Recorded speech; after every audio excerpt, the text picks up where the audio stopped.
ನಮಸ್ಕಾರ ಎಲ್ಲರಿಗೂ. ಇವತ್ತು ರೀ ಭಾಳ ಮಸ್ತಾಗಿರುವಂತಹ ದೋಸೆ ರೆಸಿಪಿಯನ್ನು ತೋರಿಸ್ಕೊಡಕತ್ತೀವಿ ರೀ. ನಿಮ್ಮ ಮನಸ್ಸಿನಾಗ ಏನು ಇರ್ತೈತಿ ಅಂತಂದ್ರೆ ಭಾಳ ದಿನ ಆಯಿತು ನೀರು ದೋಸೆ ಮಾಡಬೇಕು ಅಂತೇಳಿ ಅಂದ್ಕೊಂಡಿದ್ದೀವಿ. ಆದ್ರೆ ಏನು ರೀ ಮಾಡಿರೋ ಒಟ್ಟ ಬರಂಗಿಲ್ಲ, ಎಳ್ಳಂಗಿಲ್ಲ ಹಿಂಗೆ ಅಂತಿರ್ತಿರಲಿಲ್ಲ.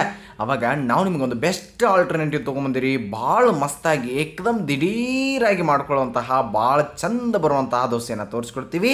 ಹಾಗಾದ್ರೆ ಚಾನಲ್ ಸಬ್ಸ್ಕ್ರೈಬ್ ಮಾಡಿಬಿಡಿ. ನೋಡಿರಿ ಏನು ಮಾಡಿರಿ ಅಂತಂದ್ರೆ 1 ಕಪ್ ಅಷ್ಟು ರೇಷನ್ ಅಕ್ಕಿಯನ್ನು ತೊಗೊರಿ. ಬರೀ 1 ಕಪ್ ಅಕ್ಕಿ ಸಾಕ್ರಿ. ಆಮೇಲೆ ಅವನ್ನ ಒಂದ್ಸಲ ವಾಶ್ ಮಾಡಿ ಅದಾದ ನಂತರ ನೀರು ಹಾಕಿ ನೆನೆಸಿ ಇಟ್ಕೊಂಡ್ಬಿಡ್ರಿ. ಅದಾದ ನಂತರ ಇಲ್ಲಿ ಒಂದು 2 ಟೇಬಲ್ ಸ್ಪೂನಷ್ಟು ಅವಲಕ್ಕಿಯನ್ನು ತೊಗೊರಿ. ಒಂದು 2ರಿಂದ 2.5 ಟೇಬಲ್ ಸ್ಪೂನಷ್ಟು ಅವಲಕ್ಕಿ ತೊಗೊರಿ. ಅದಕ್ಕೆ 1 ಟೇಬಲ್ ಸ್ಪೂನಷ್ಟು ಸಾಬುದಾನ ಅಥವಾ ಸಬ್ಬಕ್ಕಿಯನ್ನು ಹಾಕಿರಿ. ಅದಾದ ನಂತರ ಅದನ್ನು ಸ್ವಲ್ಪ ನೀರು ಹಾಕಿ ಆಮೇಲೆ ಇವನು ನೀವು ನೆನೆಯಾಕ ಇಟ್ಬಿಡ್ರಿ. ಅಲ್ಲಿ ತಕ್ಕ ಚಟ್ನಿ ಮುಗಿಸ್ಕೊಂಬರ್ನು ಬರ್ರಿ. ಒಂದು ಪಾಂಡಾಗ ಎಣ್ಣೆ ಕೆಟ್ಟ ಎಣ್ಣೆ ಕಾದಾದ ನಂತರ ಜೀರಿಗೆ, ಪುದೀನ, ಅದಾದ ನಂತರ ಹಸಿಮೆಣಸಿನಕಾಯಿ ಒಂದು 4 ಹಾಕಿ ಸ್ವಲ್ಪ ಹುರಿರಿ. ಇಷ್ಟು ಆದಮೇಲೆ ಮುಂದಕ್ಕೆ ಇದ್ರೊಳಗಡೆ ನಾವೇನು ಮಾಡೋಣಪ್ಪ ಅಂತಂದ್ರೆ ಸಣ್ಣಗೆ ಕಟ್ ಮಾಡಿರುವಂತಹ ಶುಂಠಿಯನ್ನು ಹಾಕೋಣ, ಸ್ವಲ್ಪ ಹುಣಸೆಹಣ್ಣು, 1 ಬೆಳ್ಳುಳ್ಳಿ ಹೆಸರು, ಆಮೇಲೆ ಒಂದು ಸ್ವಲ್ಪ ಪುಟಾಣಿ ಅಥವಾ ಹುರುಗಡ್ಲೆ ಮತ್ತು ಹುರಿದಿರುವಂತಹ ಶೇಂಗಾ ಹಾಕಿ ಆ ಕಡೆಯಿಂದ ಈ ಕಡೆಯಿಂದ ಆ ಕಡೆ ಮಾಡು.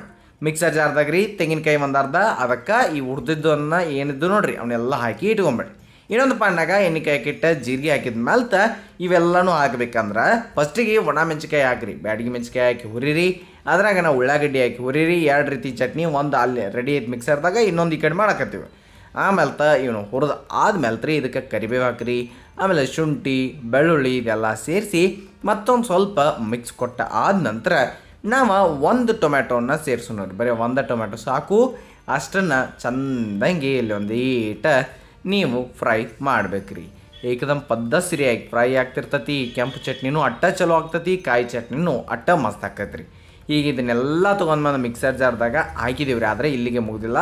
ಇದಕ್ಕೆ ಒಂದು ಸ್ವಲ್ಪ ಎಣ್ಣೆಕಾಯಿ ಕಿಟ್ಟ ಅದರೊಳಗೆ ಕಡಲೆಬೇಳೆ ಮತ್ತು ಉದ್ದಿನ ಬೇಳೆಯನ್ನು ಹುರ್ಕೊಳ್ಬೇಕಾಕೈತ್ರಿ. ಚೆನ್ನಾಗಿ ರೋಸ್ಟ್ ಮಾಡ್ಬೇಕ್ರಿ. ಅದಕ್ಕೆ ಒಂದು ಈಟ ತೆಂಗಿನಕಾಯಿಯನ್ನು ಕಟ್ ಮಾಡಿ ಹಾಕಿ ಅದನ್ನು ತೊಗೊಂಬಂದು ಈ ಕೆಂಪು ಚಟ್ನಿ ಜೊತೆ ಏನು ಮಾಡತ್ತಿದ್ದು ನೋಡಿರಿ ಅದ್ರಾಗ ಸೇರಿಸ್ರಿ. 2 ಮಿಕ್ಸರ್ ಜಾರ್ಗೆ ಈಗ ನೀರನ್ನು ನೀವು ಸೇರಿಸಿರಿ. ಕಾಯಿ ಚಟ್ನಿಗೆ ಮತ್ತು ಕೆಂಪು ಚಟ್ನಿಗೆ ಎರಡಕ್ಕೂ ರುಚಿಗೆ ತಕ್ಕಷ್ಟು ಉಪ್ಪನ್ನು ಹಾಕಿರಿ ಮತ್ತು ಸ್ವಲ್ಪ ಸಕ್ಕರೆ ಹಾಕಿರಿ. ಇದರಿಂದ ಹೋಟೆಲ್ ಸ್ಟೈಲ್ ಟೇಸ್ಟ್ ಬರ್ತೈತಿ. ಇಷ್ಟು ಮಾಡಿರಿ, ರುಬ್ಬ್ರಿ. ಮತ್ತೇನೂ ಇಲ್ಲ. ರುಬ್ಬಿ ಒಂದು ಬೌಲ್ದಾಗ ಹಾಕಿ ಒಗ್ಗರಣೆಗೆ ಅಂಥೇಳಿ ಕರಿಬೇವು, ಒಣ ಮೆಣಸು ಮತ್ತು ಏನ್ರಿ ಇದ್ರಿ ಸಾಸ್ವಿ ಅಷ್ಟು ಹಾಕಿ ಒಗ್ಗರಣೆ ಕೊಡ್ರಿ. ಮ್ಯಾಲೆ ಒಂದಿಟ್ಟು ಕೊತ್ತಂಬರಿ ಸೊಪ್ಪು ಹಾಕಿದ್ರೆ ಮುಗಿದೋಯ್ತು. ಇನ್ನು ವಾಪಸ್ ನಾವು ದೋಸೆ ಕಡೆ ಬರ್ರಿ. ನೆನ್ಸಕ್ಕೆ ಏನು ಇಟ್ಟಿದ್ದೇವ್ರಲ್ಲ ನೋಡ್ಬೋದು ನೀವು. ಒಂದು 2 ಗಂಟೆ ಅಷ್ಟು ನೆನದ್ರೆ ಸಾಕ್ರಿ. ಒಂದು 2 ತಾಸು ನೆನದ್ರೆ ಬರ್ಬರಿ ಆಗಿರ್ತಾವು. ಇವನ್ನ ಏನು ಮಾಡೋಣಪ್ಪ ಅಂತಂದ್ರೆ ಈ ಮಿಕ್ಸರ್ ಜಾರ್ದಾಗ ಹಾಕೋಣ್ರಿ. ಅಕ್ಕಿ ಎಲ್ಲ 1 ಕಪ್ ಅಕ್ಕಿ ಇದ್ದು ರೀ ಮತ್ತು ಅವಲಕ್ಕಿ ಮತ್ತು ಸಾಬುದಾನ ಇಷ್ಟನ್ನು ನಾವು ಒಂದು ಮಿಕ್ಸರ್ ಜಾರ್ದಾಗ ಹಾಕಿ ಅದಕ್ಕೆ ನೀರನ್ನು ಸೇರಿಸೋಣ. ಐತ್ರಲ್ಲ ನೋಡ್ಕೊಂಡು ಬರೋಬ್ಬರಿಯಾಗಿ ನೀರು ಹಾಕಿರಿ. 1 ಕಪ್ ನೀರನ್ನು ನೀವು ಸೇರಿಸಿ ಗರ್ರ ಅಂಥೇಳಿ ರುಬ್ಬೇಕ್ರಿ. ಮತ್ತೇನೂ ಇಲ್ಲ. ಏಕದಮ್ ಪದ್ದಸಿರಿ. ಇನ್ನೊಂದು ಸ್ವಲ್ಪ ನೀರು ಬೇಕಂದ್ರೆ ಹಾಕಿರಿ. ಮತ್ತೆ ಹೆಂಗಿದ್ರು ಆಮೇಲೆ ಸೇರ್ಸತ್ತೀವಿ ನೋಡಿ. ಇಷ್ಟ ಬರೋಬ್ಬರಿಯಾಗಿ ರುಬ್ಬಿದೆ ಆದ್ಮೇಲೆ ಇದನ್ನು ಒಂದು ಬೌಲ್ದಾಗ ಹಾಕೋಣ. ಇಷ್ಟ ಆದ ನಂತರ ಇದಕ್ಕೆ ಇನ್ನೊಂದು ಕಪ್ ಅಷ್ಟು ಮಿಕ್ಸರ್ ಜಾರ್ದಾಗ ನೀರು ಹಾಕಿ ಅದನ್ನು ತೊಗೊಂಬಂದು ಇಲ್ಲಿ ಹಾಕೋಣ. ರುಚಿಗೆ ತಕ್ಕಷ್ಟು ಉಪ್ಪನ್ನು ಸ್ವಲ್ಪ ಸೇರಿಸಿ ಅದನ್ನು ಒಮ್ಮೆ ಮಿಕ್ಸ್ ಕೊಡೋರಿ.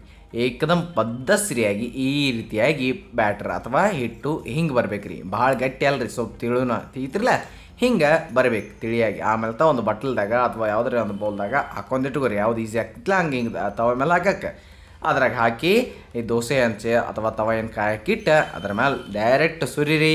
ಮೇಲೆ ಒಂದು ಲಿಡ್ನ ಕ್ಲೋಸ್ ಮಾಡಿರಿ. ಕ್ಲೋಸ್ ಮಾಡಿದ ಆದ್ಮೇಲೆ ವಾಪಸ್ ನೀವು ತೆಗಿಬೇಕಾಕೈತ್ರಿ. 1 ನಿಮಿಷ ಬಿಟ್ಟು ತೆಗೀರಿ. ಮತ್ತೊಂದು 5-6 ಸೆಕೆಂಡ ಹಂಗೆ ಬಿಡ್ರಿ. ಆಮೇಲೆ ನೀವು ದೋಸೆಯನ್ನು ತೆಗಿದ್ಬೋದು ರೀ.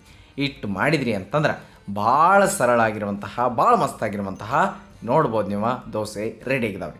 ಏನಿಲ್ಲರಿ, ಕರೆಕ್ಟಾಗಿ ಒಂದು ಸಲ ತವ ಚೆನ್ನಾಗಿ ಕಾಶಿ ಒರೆಸ್ರಿ. ಅದಾದ ನಂತರ ದೋಸೆಯನ್ನು ಹಾಕಿರಿ. ಒಂದು ಈಟ್ ಬಿಟ್ಟು ಒಂದು 2-3 ಸೆಕೆಂಡ್ ಬಿಟ್ಟು ಲಿಡ್ಡನ್ನು ಕ್ಲೋಸ್ ಮಾಡಿರಿ.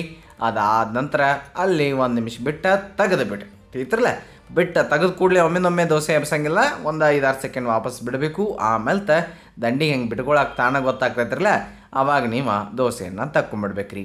ಏಕದಮ್ ಪದ್ದಸಿರಿಯಾಗಿ ಬರ್ತಾವೆ. ಭಾಳ ಸಾಫ್ಟ, ಭಾಳ ಮಸ್ತ್. ತೆಳಗೂ ನೋಡ್ಬೋದು ನೀವು ಎಷ್ಟು ಚಂದ ಬಂದೈತಿ. ಬೆಳ್ಳನೆ ದೋಸೆ ಬರ್ತಾವೆ. ಹಿಂಗೆ ನೀವು ಎಲ್ಲ ದೋಸೆಗಳನ್ನ ಮಾಡ್ಕೊಳ್ಬೇಕ್ರಿ. ಆಮೇಲೆ ಇನ್ನೂ ಹೇಳ್ಬೇಕ್ರಿ ಅಂತಂದ್ರೆ ಕರೆಕ್ಟಾಗಿ ಇವ್ರನ್ನ ಜೋರಿಟ್ಟು ಏನು ಬೇಯಿಸಂಗಿಲ್ಲ, ಲೋ ಫ್ಲೇಮ್ದಾಗ ಇಟ್ಟು ಚಂದಂಗಿ ಲಿಡ್ ಕ್ಲೋಸ್ ಮಾಡಿ ಬೇಯಿಸ್ರಿ, ಭಾಳ ಮಸ್ತ್ ಬರ್ತಾವೆ. ಅವನ್ನ ಹಿಂಗೆ ಒಂದಿಟ್ಟು ಆರಕ್ಕೆ ಹಾಕ್ಬೇಕ್ರಿ. ಅಂದ್ರೆ ನೋಡ್ಬೋದು ನೀವು ತೂತಾಗಿ ಚಂದಂಗೆ ಕಾಣ್ತಾವೆ. ಆಮೇಲೆ ಅಂಟ್ಕೊಳಂಗಿಲ್ಲ. ಅಕಸ್ಮಾತ್ ನೀವು ಆರಕ್ಕೆ ಹಾಕಲಿಲ್ಲ ಅಂತಂದ್ರೆ ಅವು ಅಂಟ್ಕೋತಾವ್ರಿ. ಅದನ್ನು ನೆನ್ಪಿಟ್ಕೊರಿ. ಈ ಎಲ್ಲ ದೋಸೆನೂ ನೀವು ಇದೇ ರೀತಿ ಒಳಗನ ಚಂದಂಗಿ ಬರ್ತಾವೆ. ಹಂಗನ ಅತಿ ಸುಲಭವಾಗಿ ನೀವು ಮಾಡ್ಕೊಳ್ಬೋದು ರೀ. ಒಂದು ದೋಸೆ ಬೇಂತ ಹಿಂಗೆ ಜಾರ್ ಮೇಲೋ ಅಥವಾ ಯಾವ್ದ್ರ ಮೇಲಾರೆ ಹಾಕಿ ಒಂದು ಈಟ್ ಆರಿಸಿದ್ರಿ ಅಂತಂದ್ರೆ ನಾವು ಅಂಟ್ಕೊಳಂಗಿಲ್ಲ ರೀ. ಆಮೇಲೆ ಹಿಟ್ಟು ಸ್ವಲ್ಪ ಗಟ್ಟಿ ಆಗಕತ್ತೈತಿ ಅನಿಸಿತ್ತಂದ್ರೆ ನಡ್ಬಾರ್ಕು ಒಂದು ಈಟ್ ನೀರು ಸೇರಿಸ್ರಿ. ನೀರು ಸೇರಿಸಿ ಮತ್ತು ನೀವು ದೋಸೆಯನ್ನು ಹಾಕಿರಿ. ನೀವು ಹೆಂಗೆ ಬೇಕೋ ಹಂಗೆ ಹಾಕಿರಿ. ಗುಂಡಂಗೆ ಹಾಕ್ತಂದ್ರೆ ಸಣ್ಣವಾಗಿ ಈ ರೀತಿ ಬಿಡ್ರಿ.